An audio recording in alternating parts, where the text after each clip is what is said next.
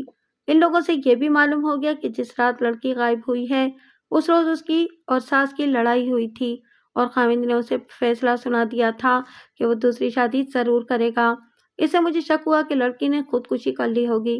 میں نے ان پر بہت زور دیا کہ وہ کسی ایک آدمی کا نام بتا دیں جس پر انہیں شک ہے کہ لڑکی نے اس کے ساتھ درپردہ دوستی کر لی ہوگی۔ وہ ایک بھی نام نہ بتا سکے۔ میں جب اس گھر سے نکلا تو میرے ذہن میں 2 شکوک تھے۔ لڑکی جمال شاہ کے پاس گئی اور واپس نہ آئی، دوسرا یہ کہ لڑکی نے خودکشی کر لی ہے۔ میں تھانے گیا تو شام گہری ہو چکی تھی۔ میرے ASI نے مخبروں کو کام پر لگا دیا تھا۔ ان میں سے ایک عورت کو بلایا جو زمین کی تہ کی بھی خبریں لے آتی تھی۔ وہ لڑکی کو اور اس کی ماں کو اچھی طرح جانتی تھی۔ اس نے بتایا کہ لڑکی کی ماں کے متعلق مشہور ہے کہ اس کا چال چلن ٹھیک نہیں، لیکن یہ بالکل غلط ہے۔ کوئی آدمی اور کوئی عورت یہ نہیں بتا سکتی کہ اس کے تعلقات کس کے ساتھ ہیں۔ اس کے خلاف 3 ثبوت پیش کیے جاتے ہیں۔ ایک یہ کہ وہ خوبصورت ہے، اس کی عمر اپنے خاوند کی عمر سے 1-2 سال ہی کم ہے، لیکن 10-12 سال کم لگتی ہے۔ دوسرا یہ کہ وہ ہنسنے ہنسانے کی عادی ہے، اور تیسرا ثبوت یہ کہ اس کا خاوند چپ چاپ اور بدھو سا آدمی ہے۔ اس مخبر عورت کی پوری بات سن کر میں نے یہ رائے قائم کی کہ لڑکی کا باپ اپنی ذمہ داریوں اور روزمرہ زندگی کے حقائق سے مفرور ہے، گھر اور برادری کے مسائل کی طرف کم ہی توجہ دیتا ہے۔ اس قسم کے خاوند اکثر دیکھنے میں آتے ہیں۔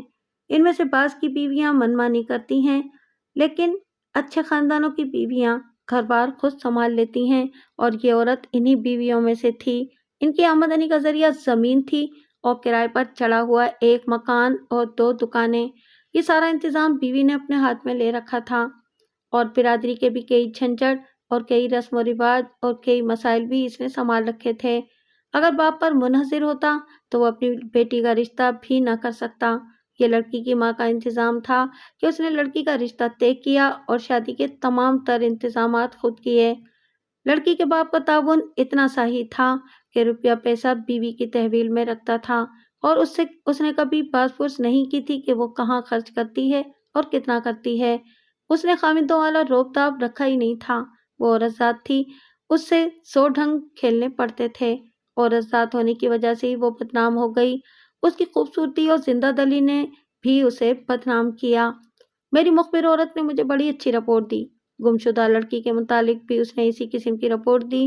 اس نے بتایا کہ لڑکی ماں کی طرح ہی خوش مزاج ہے اور گھر بار کے انتظامات ماں کی طرح اپنے ہاتھ میں رکھنے کی قائل ہے۔ دل پھینک عاشق اس کی راہ میں کھڑے رہتے ہیں، لیکن لڑکی ایسی ویسی نہیں۔ البتہ لڑکی کی ساس کے متعلق میری مخبر نے اچھی رائے نہ دی۔ میں نے لڑکی کے لاپتہ ہونے کی رپورٹ درج کر لی۔ صبح میں نے تھانے میں آ کر اپنا کام شروع کیا ہی تھا کہ 4 آدمی آئے۔